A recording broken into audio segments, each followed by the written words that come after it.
ఇక్కడ కేజీ చీరలు కొంటే అర కేజీ చీరలు ఫ్రీ అంట. మంగళ్య షాపింగ్ మాల్, కేజీల్లో సేల్, టన్నుల్లో ఆనందం. 40 కూడా చాలా ఎక్కువ. కానీ మీరు 60% దాకా ప్యూరిటీ మీరు అంటే ఈ సెంట్రిఫ్యూజ్ అంటారు దాన్ని. మీరు కాలేజ్లో మనం ఫిజిక్స్ కెమిస్ట్రీ ఎక్స్పెరిమెంట్ చేస్తున్నప్పుడు ట్యూబ్స్ పెట్టి ట్యూబ్స్లో లిక్విడ్ సెంట్రిఫ్యూజ్ చేస్తారు, దాన్ని ఫాస్ట్గా తిప్పుతాం. దాని నెక్స్ట్ టెక్నాలజీ చాలా advance technology, same centrifuge technology nuclear యురేనియంలో యూజ్ చేస్తారు ప్యూరిటీ తీసుకురావడానికి.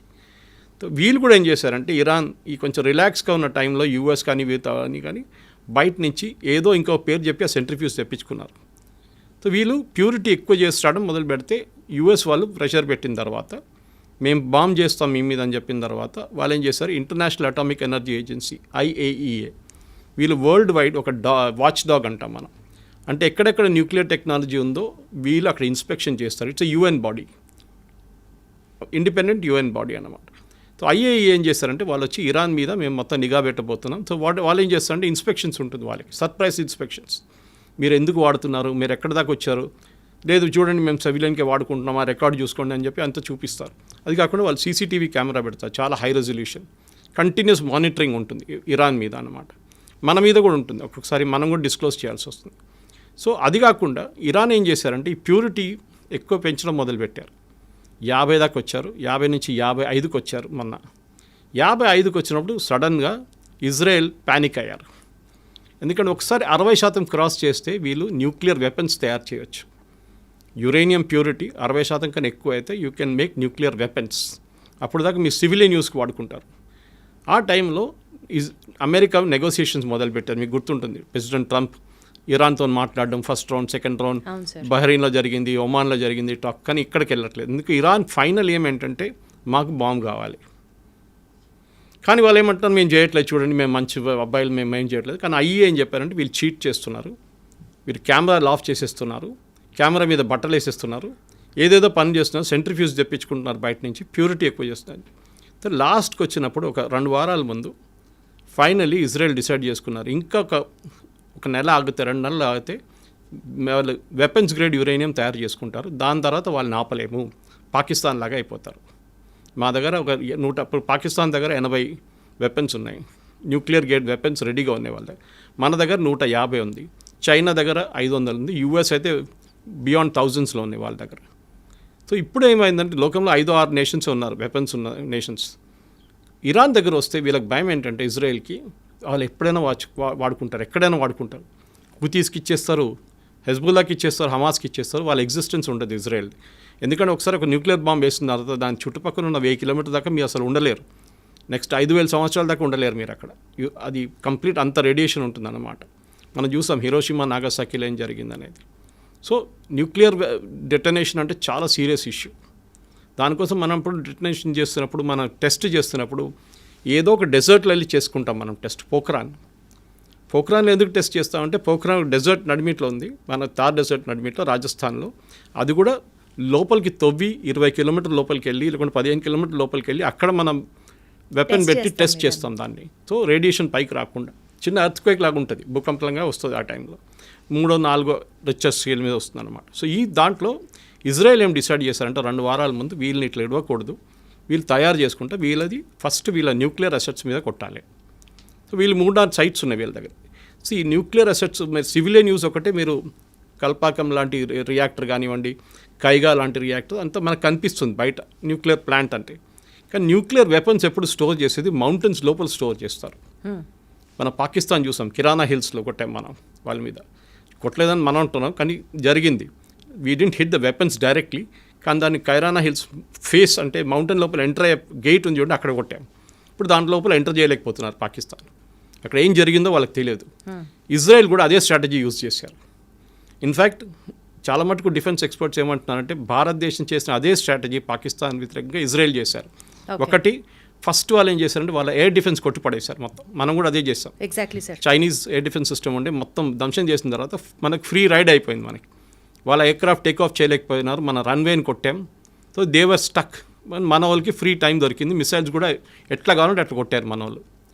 కానీ ఇప్పుడు ఏం జరిగింది, ఇజ్రాయెల్ కూడా అదే చేశారు ఇరాన్ మీద. కానీ ఇరాన్ దగ్గర ఒక అడ్వాంటేజ్ అంటే పాకిస్తాన్ దగ్గర కాకుండా వాళ్ళ దగ్గర మిసైల్స్ చాలా ఉన్నాయి. ఓవర్ ద ఇయర్స్ ఈ హమాస్ హూతీస్కే వాళ్ళు ఆల్మోస్ట్ 40,000 వీళ్ళు హెజ్బుల్లాకి ఆల్మోస్ట్ 30 నుంచి 40,000 మిసైల్స్ ఇచ్చారు వాళ్ళు.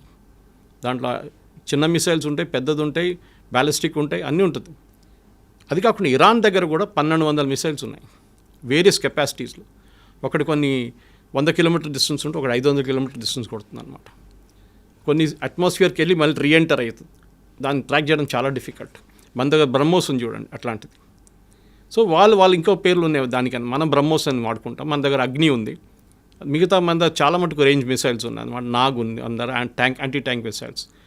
ఇరాన్ ఏం చేస్తారంటే ఇప్పుడు ఈ జరిగిన దాడిలో ఫస్ట్ వాళ్ళ మీద దాడి జరిగినప్పుడు ఇజ్రాయెల్ ఏం చేశారంటే వాళ్ళ మేజర్ కమాండర్స్, ఆర్మీ చీఫ్ కానివ్వండి, వాళ్ళ ఎయిర్ ఫోర్స్ చీఫ్ కానివ్వండి, వాళ్ళ మేజర్ ఆర్మీ కమాండర్స్ని 10 మందిని చంపేశారు. సూపర్ ఇంటెలిజెన్స్ అంటే వీళ్ళు ఎక్కడ కూర్చుంటారో ఎవరికి తెలియదు, వాళ్ళకే తెలియదు, వాళ్ళ తోడున్న వాళ్ళకి తెలియకుండా ఇస్రాయెల్లో ఉన్న మొసాడ్ వాళ్ళు ఇరాన్లో వచ్చి అక్కడ ఉండి చేపించారు ఇది. ఇప్పుడు మీకు ఇక్కడ వచ్చే ముందు రికార్డింగ్ ఒకటి వింటున్నాను. వీళ్ళ మొబైల్ ఫోన్స్ ట్రాక్ చేశారంట.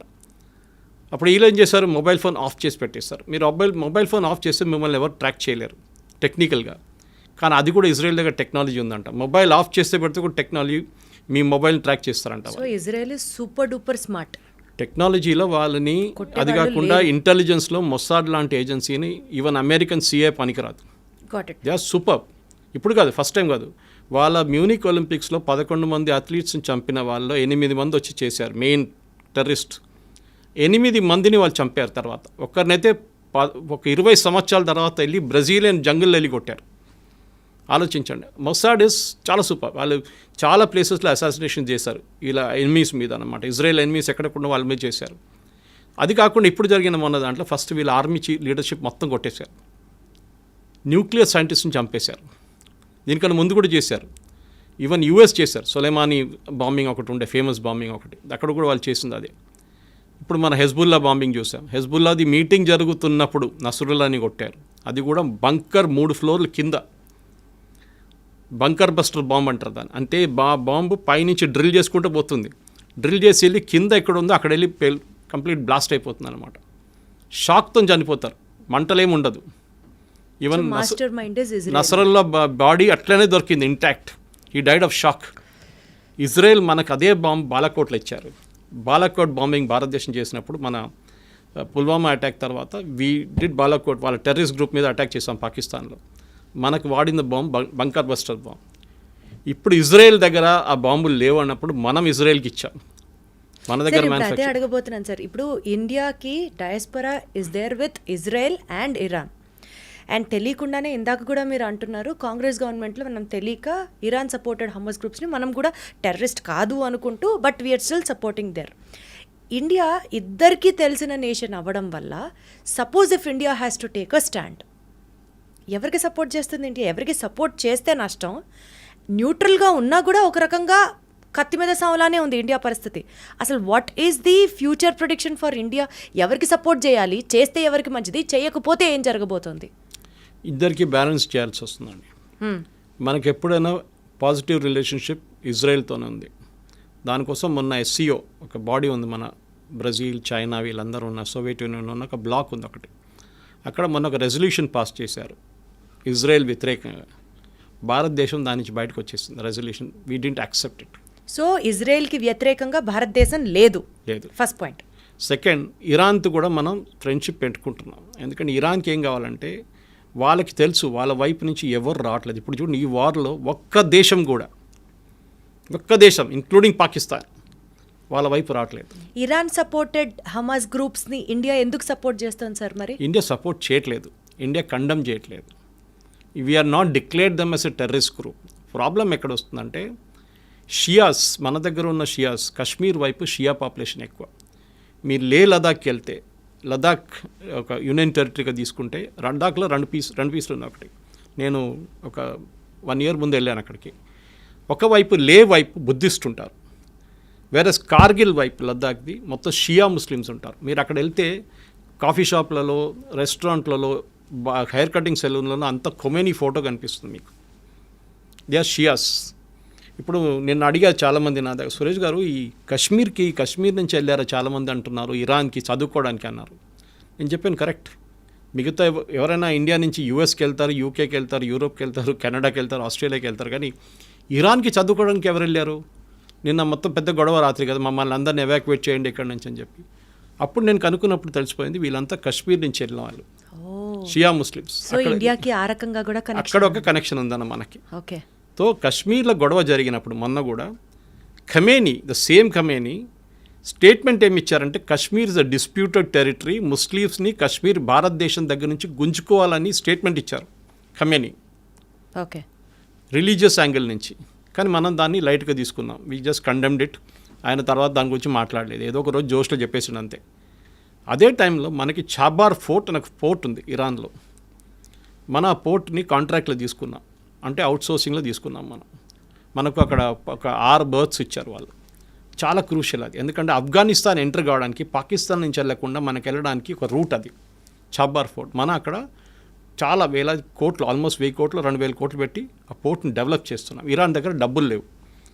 శాంక్షన్స్ వచ్చిన తర్వాత, యుఎస్ శాంక్షన్ పెట్టిన తర్వాత ఇరాన్ ఓపెన్లీ వాళ్ళ ఆయిల్ అమ్మలేకపోతున్నారు. ఇప్పుడు రష్యా చేస్తున్నట్లని యుక్రెయిన్ వార్ తర్వాత కొన్ని రోజులు మనం కూడా కొనుక్కున్నాం ఇరాన్ దగ్గర నుంచి క్రూడ్ ఆయిల్ కొనుక్కున్నాం. కానీ దాని తర్వాత మళ్ళీ పేమెంట్ ప్రాబ్లం వచ్చింది.